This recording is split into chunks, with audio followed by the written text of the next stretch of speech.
And then I did the coco menta coco, and coco mint or something. Let me see. What is it? So here it is. Creme de menta and creme de cacao. So creme de menta means mint cream. Creme de cacao means cocoa cream. That's French.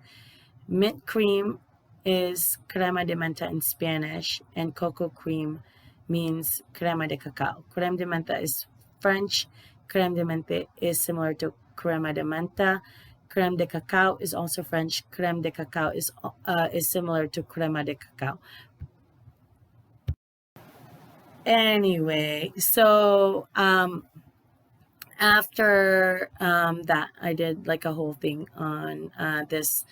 I just screenshotted this article that I found online, and I thought, why not just screenshot the whole thing, because that way people can realize that, this is a thing. Well, it's really cool to try to learn French if you already know a lot of Spanish, because it's similar. It's like part of the Romance languages. So Italian is also similar, and I'm not sure what else is similar. So it's like, if you learn like French or Spanish, then you can learn the other, and then also Italian, and so on and so forth. So basically, what that helps you with is like to be a master in languages, and you could, work as a translator, interpreter type thing.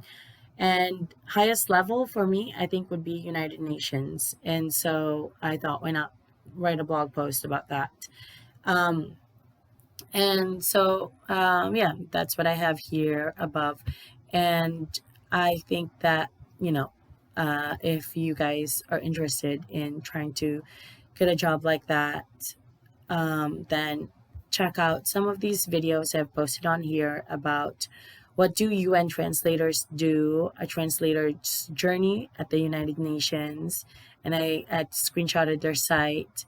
And if you ever want to go to college and need a guide, you can read my guides. I have 9 of them in my other blog, Marie Lawler graphicdesign.wordpress.com blog. And this was something I worked on when I first moved to Red Bluff. So here it is. Making a portfolio is one. Well, no, that's a different one. But that's about making a portfolio. I posted that because if you guys ever want to work as a graphic designer online, you could do so on like Upwork and Fiverr as well, not just translation work or transcription work. I thought I'd mention that. I didn't do that, but you could try to do that. Things I did to help me prepare for college as a major was my first blog post. And then after that, I did time management for college students, healthy choices for college food. If you're in college, get a job at your college. So that's a really important thing. Like for me, because I worked at the college, or I went to school at the college, I thought, why not get a job at the college?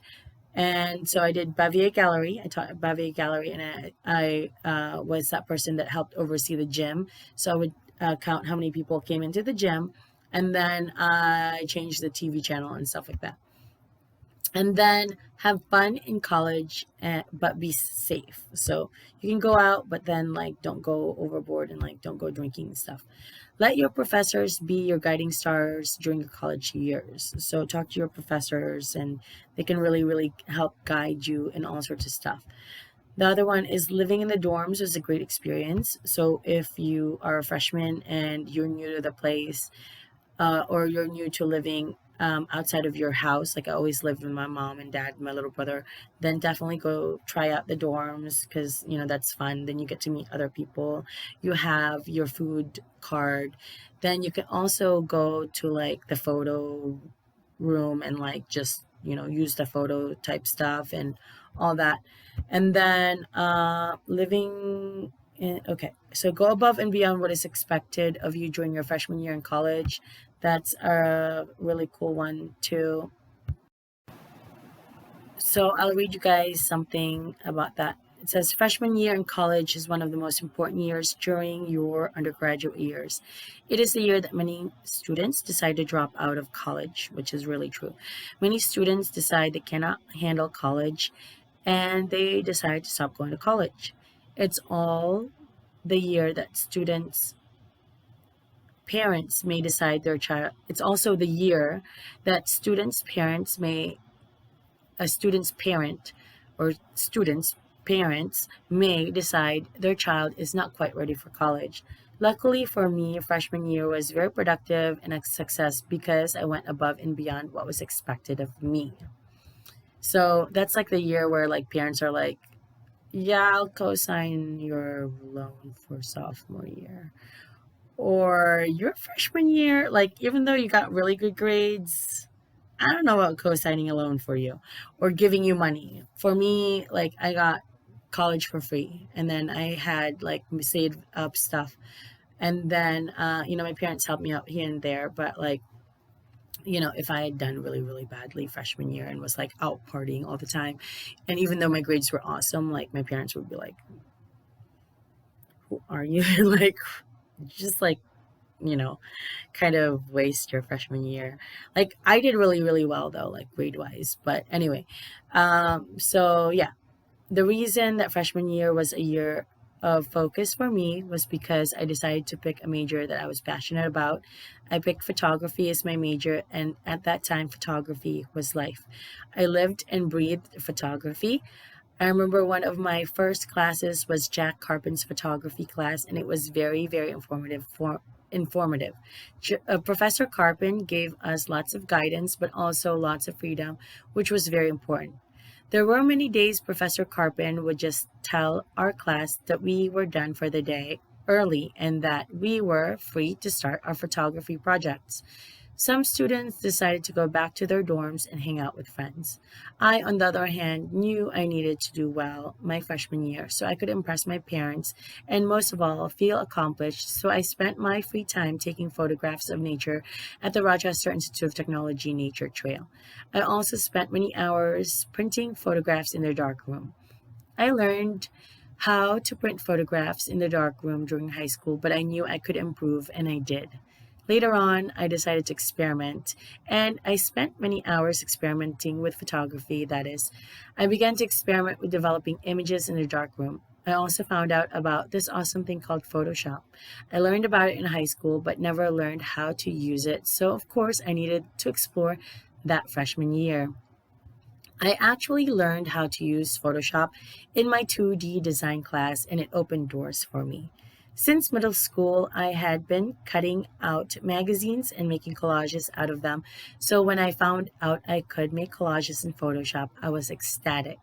I spent many hours scanning in my printed I spent many hours scanning in my printed photographs and creating collages out of them. After many, many hours spent in the dark room and computer labs, I went home to rest. And that's key for freshman students. Many decide they now live in the dorms and away from their parents, so they decide to hang out with their friends during all of their free time. I, on the other hand, knew I needed to rest, so I spent many hours reading my photography books in my dorm. Another important thing that kept me grounded during my freshman year was going to the gym. I played sports during middle school and high school, so I felt I needed some sports in my life during college. I joined a volleyball intramural team and often practiced with my team and also played other teams. I also began going to the upstairs track at RIT and ran at least 1 mile a day. Then afterwards, I would go to the weight room to lift weights. All of these activities led me to doing very well my freshman year, and of course I got to progress to sophomore year, and my parents were very proud. Again, to list out what can make your freshman year successful: 1, pick a major you're passionate about; 2, focus on your major; 3, if your major is in the art field like photography, spend time experimenting with your craft. You will learn new things and you will become more passionate about your art. 4, rest and read. 5, join a sports team. 6, run. 7, lift weights. Oh, and I forgot one of the most important things. Make sure to eat healthy. I know campus food can sometimes be unhealthy. There are lots of appetizing fried chicken and french fries, which is sometimes good to have. But as a freshman, you need lots of energy and you need to add food that will fuel your energy to your diet. So foods like, I don't know, eggs will help fuel your energy. You have to eat your vegetables and fruits. I know mom is not around anymore freshman year in college, but you have to force yourself to eat healthy, and soon you will find it delicious, and soon you will crave healthy food over fried food on your own. So, yeah, just because your parents aren't around during your freshman year in college, that doesn't mean you can't like eat healthy and like just do your own thing. And because my parents never really like was like you have to eat healthy, but I felt like because I had parents that kind of thought about healthy foods, I did care about healthy type stuff. So anyway, these are some of my blog posts about college. So if you're interested in going to college at all, or just interested in like getting some sort of guidance, I feel like those blog posts are really really cool, because even if you don't want to go to college because you haven't like really like you don't have a support system to like help you get to college, these blog posts will still help guide you in like trying to do your own educational type thing, and but then also like trying to enjoy yourself, trying to eat healthy and all that kind of stuff. Anyway, that is it for my video. Thanks for watching. Have a great day. Bye.